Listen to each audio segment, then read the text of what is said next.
a terra, assim como tinha concedido nos dias de Abraão. Então Isaac foi para Gerar, encontrar-se com Abimeleque, rei dos filisteus.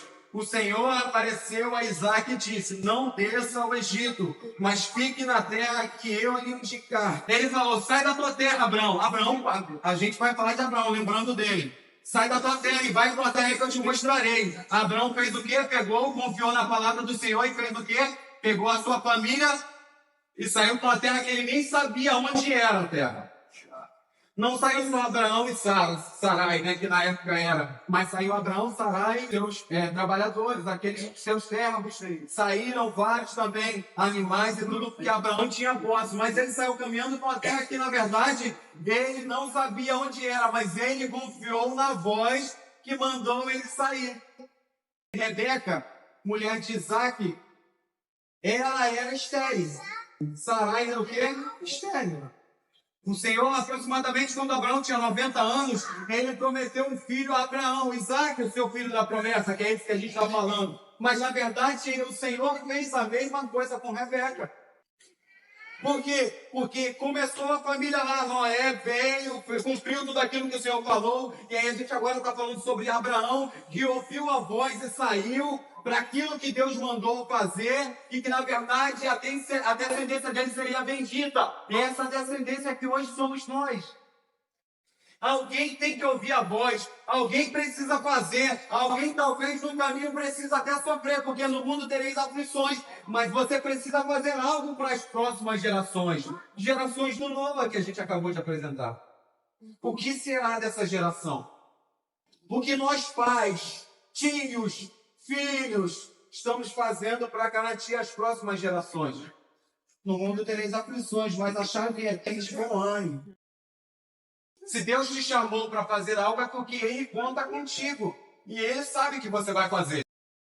Nunca é sobre a quantidade do que você vai fazer, mas na verdade é o que você vai fazer com aquilo que Ele colocou na sua mão. Será que você vai multiplicar? O segredo é ouvir, obedecer e continuar. Ouvir, obedecer e continuar. O problema é que, na verdade, a gente até ouve e começa a se movimentar. Mas daqui a pouco as aflições vêm e a gente quer parar. Daqui a pouco a luta vem e a gente quer desistir. E daqui a pouco alguém fala da gente, aponta o dedo: eu não vou mais. Porque toda vez que começa a fazer alguma coisa, as lutas se levantam. E é para se levantar mesmo. Porque no meio do caminho, o Senhor vai te forjando para algo muito melhor. O problema é que a gente quer parar. E Deus não te chamou para parar. Se Ele te prometeu, já está dentro de você. E lá na frente vai se cumprir. Porque quando você nasceu, Ele já escreveu, Ele já te deu as promessas. Eu só preciso acessar essas promessas. Como eu vou acessar? Vivendo aquilo que Ele te chamou para viver. Abraão guardou tudo isso. E por isso Isaac está vivendo as mesmas coisas. Agora, se eu parar, quem vai sofrer a minha geração? Quando eu paro, eu começo, é uma cadeia, eu começo a derrubar tudo aquilo que é para minha família que vai vir.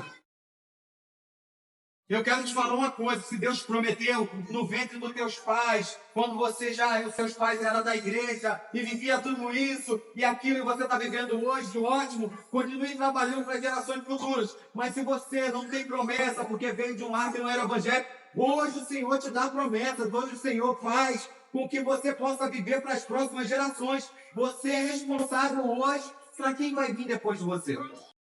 Como estamos cuidando das promessas do Senhor na nossa vida? O que a gente está fazendo com aquilo que na verdade Ele nos chamou para fazer? Porque lá desde os 13 anos eu já ouvi as promessas. Talvez você tenha ao mesmo 13 ou mais, não sei, você venha ouvindo. Chegou a hora de você multiplicar aquilo que Ele colocou na tua mão. Chegou a hora de você conversar, sentar com a tua família, fortalecer esse elo e vamos para frente. Vamos para cima, vamos trabalhar, vamos fazer. Esse é o ano de viver o propósito em família. Isaac fez a mesma coisa que o seu pai. Você lembra disso? Abraão, com medo de morrer, o que ele fez? É minha irmã. Isaac, com medo de morrer, o que ele fez? É minha irmã. As coisas são parecidas. A gente vive muitas coisas que os nossos pais viveram. Paralisar como nossos pais paralisaram. Mas eu quero te falar, é tempo de você sacudir a poeira, é tempo de você levantar e eu vou fazer, eu vou mudar a história da minha geração que vai vir depois. E depois que Isaac havia permanecido ali por muito tempo, Abimeleque, rei dos filisteus, olhou por uma janela e viu Isaac acariciando Rebeca, sua mulher. Então Abimeleque chamou Isaac e disse: é evidente que ela é sua mulher. Depois de muito tempo, Isaac estava ali. Olha quanto tempo isso durou. Não esconda aquilo que Deus te deu. Não minta para esconder aquilo que Deus te deu. Embora aqueles que vão olhar e vão pensar qualquer coisa, deixe que eles acertem com Deus. Mas você precisa continuar ouvindo a voz de Deus, guardando os mandamentos do Senhor, vivendo aquilo que Ele chamou para fazer, andando e sendo amigo de Deus. 1000 cairão ao teu lado, 10.000 à tua direita, mas tu não serás atingido. Não falta comida para as aves. O problema é que a gente se preocupa com tanta coisa que não é para a gente se preocupar. E aí o propósito da família se esvai. O que a gente pode fazer para melhorar? Ouvir ao Senhor, andar com Ele, ser reto, guardar a lei, cuidar, ser amigo de Deus. Faça aquilo que Ele chamou para fazer. A palavra, pregue a palavra, viva a palavra. Mais do que pregar, viva a palavra. Porque quando você e eu vivemos a palavra, ela já é pregada por si só. Porque quando eu e você vivemos aquilo que Ele chamou para fazer, você vira referência para algumas pessoas. Para aquele que talvez a tua bênção chegou, porque você está fazendo o que o Senhor chamou e as demais coisas estão sendo acrescentadas, eu vou, na verdade, olhar para a tua vida e falar, isso vale a pena, sabe por quê? Porque enquanto fulano continua, ele não para, ele continua trabalhando, ele continua fazendo, as coisas estão acontecendo. Então, na verdade, o que eu preciso fazer é aquilo que Ele me chamou para fazer, levar a palavra, viver a palavra. Quem tocar nesse homem, ou quem tocar na mulher dele, morrerá. Mas tudo aconteceu porque Isaac pensou que eles não seriam tementes a Deus e poderiam matar pela beleza de Rebeca. Isaac semeou naquela terra e no mesmo ano colheu 100 por um, porque o Senhor o abençoava. Você lembra lá quando o Senhor falou, fique aqui, que aqui eu vou te abençoar? Ele ficou, ele começou o quê? Plantar, começou a disseminar as sementes, começou a colocar as sementes em terra fértil. E aí veio e colheu 100 por um, porque o Senhor continuou abençoando, porque ele continuou ouvindo a voz do Senhor. Nas lutas ou nas adversidades, você precisa continuar ouvindo, você precisa continuar se guiando por aquela voz que te mandou sair, mandou fazer. Essa é a questão. Só que em nome de Jesus, a partir de hoje, que você tenha sabedoria, nós tenhamos sabedoria e discernimento para discernir aquilo que é bom para a nossa família, aquilo que é bom para dentro, porque às vezes nem as palavras tão boazinhas são boas para dentro. Na verdade, quando a gente tem discernimento, a gente começa a entender que as pessoas podem falar o que querem, mas eu tenho discernimento para saber se é bom ou ruim. Começa a passar por uma peneira, começa a passar por um funil, e aí você vai viver o melhor dessa terra. O Senhor começou a abençoar tanto, o Senhor começou a dar tantas coisas, promessas que o Senhor tinha feito para ele, e eles começaram a se sentir incomodados, porque dentro da terra dos filisteus, dentro da terra de Abimeleque, Isaac começou a prosperar tanto. Desejo nenhum Isaac tinha de crescer tanto, mas ele começou a fazer aquilo que Deus chamou para fazer, e ele começou a viver tudo isso, até chegar no ponto que o líder daquela terra, o rei daquela terra, falasse assim, eu saio, porque você já está muito mais poderoso do que nós. Isaac começou a ter trabalho. Poços, águas, a água é vida. Abimeleque mandou ele sair, ele saiu não tão longe, ele saiu para o vale de Gerar. E ali ele ainda possuía, os filisteus ainda eram donos daquela terra, e houve um conflito. E aí Isaac precisou sair dali e cavar outros poços para que houvesse água e fosse bendito naquela terra. Eu quero te falar o seguinte, pode estar difícil para a tua vida, pode estar difícil para a minha vida, mas talvez a dificuldade que está vindo para você é para te tirar do lugar que você está, lugar de conforto, para viver algo novo, naquilo que Ele chamou, e frutificar aquilo que Ele quer fazer através da sua vida, para que gerações sejam tocadas. A luta traz um desconforto, mas ela nos leva para um nível maior. A luta, se você não orar, você passa a orar mais.